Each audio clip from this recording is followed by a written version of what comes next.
नमस्कार। आज की हमारी कहानी है जिसकी लाठी उसी की भैंस।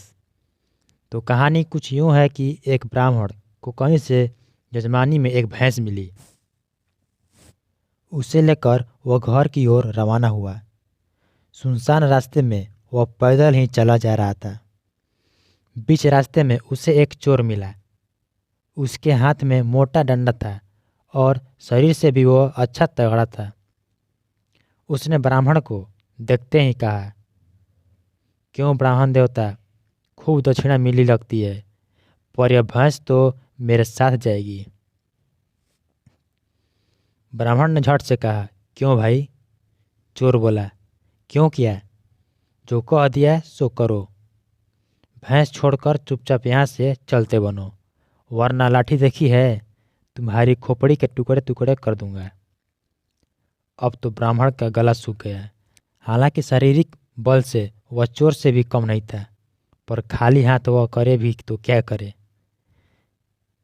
विपरीत समय में बुद्धि बल काम आया। ब्राह्मण बोला, ठीक है भाई, भैंस भले ही ले लो, पर ब्राह्मण की चीज छीन लेने से तुम्हें पाप लगेगा। बदले में कुछ देकर भैंस लेते तो पाप से बच जाते। चोर बोला, यहाँ मेरे पास देने को उधारा क्या है? ब्राह्मण ने झट से कहा, और कुछ ना सही, लाठी देकर भैंस का बदला कर लो।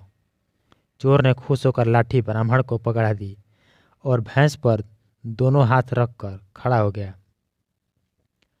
तभी ब्राह्मण कड़क कर बोला, चल हट भैंस के पास से, नहीं तो अभी खोपड़ी दो होती है।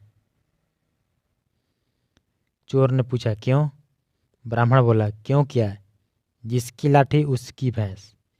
चोर को अपनी बेवकूफ़ी समझ आ गई और उसने कहा, वहाँ से भागने में ही भलाई है। किसी ने सच ही कहा है कि जिसमें अक्ल है उसमें ताकत है।